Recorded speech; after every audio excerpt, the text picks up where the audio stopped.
واللہ ما طلعت شمس ولا غربت.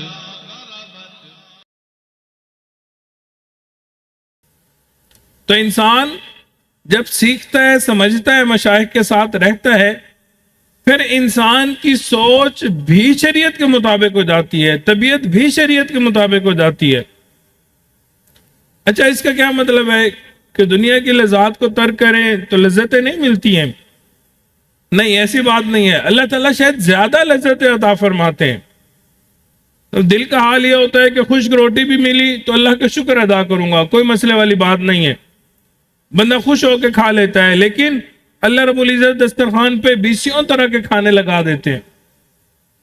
ایک مرتبہ اقدس تھانوی رحمۃ اللہ علیہ کے پاس حضرت حاجی امداد اللہ مہاجر مکی رحمۃ اللہ علیہ تشریف لائے. حضرت اقدس تھانوی نے ان کے لیے دسترخوان بچھایا، اس پہ 40 سے زیادہ طرح کے کھانے بچھائے. تو دل کی کیفیت تو یہ ہوتی ہے کہ ہمیں لذتیں نہیں چاہیے، لیکن اللہ رب العزت جائز طریقے کی بہت ساری لذتیں عطا فرماتے ہیں. چنانچہ سفیان ثوری رحمۃ اللہ علیہ، ان کے پاس ایک بندہ آیا، کہنے لگا حضرت میرے دل کی ایک تمنا ہے اور آپ پوری کر سکتے ہیں، تو اب مہربانی کریں کہ اس کو پورا کر دیں. حضرت نے اس کی عاجزی دیکھی، انکساری دیکھی. حضرت نے فرمایا کہ ٹھیک ہے، بتاؤ آپ کیا چاہتے ہو. کہنے لگا کہ حضرت چھوٹی سی تمنا ہے اور آپ مہربانی کریں پورا کر دے. حضرت نے فرمایا اچھا بتاؤ تو صحیح ہے کیا. کہنے لگا کہ حضرت میں روزانہ ایک نیا سوٹ بنا کے لایا کروں گا، آپ نے روزانہ نیا سوٹ پہننا ہے، بس میری یہ خواہش ہے، میری یہ تمنا ہے کہ میں ایک نیا سوٹ روزانہ سلوا کے لاؤں اور آپ اس کو پہنیں. حضرت نے فرمایا ٹھیک ہے.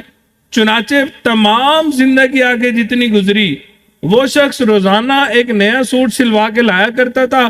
حضرت اس کو پہنتے تھے، اگلے دن اس کو صدقہ کر دیا کرتے تھے، کسی فقیر کو دے دیا کرتے تھے، ضرورت مند کو دے دیا کرتے تھے.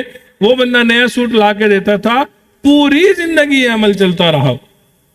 اپنے دل میں تما نہیں تھی. کوئی بندہ آیا، اس نے کہا، اور پھر یہ نہیں کہ اکٹھا کرنا شروع کر دیا، نہیں، روزانہ پہنتے تھے، اس کو آگے صدقہ کر دیتے تھے اللہ کی راہ میں، پھر نیا مل جاتا تھا. تو جو اللہ رب العزت کی وجہ سے کرتے ہیں، پھر اللہ رب العزت پہلے سے زیادہ لذت عطا فرماتے ہیں.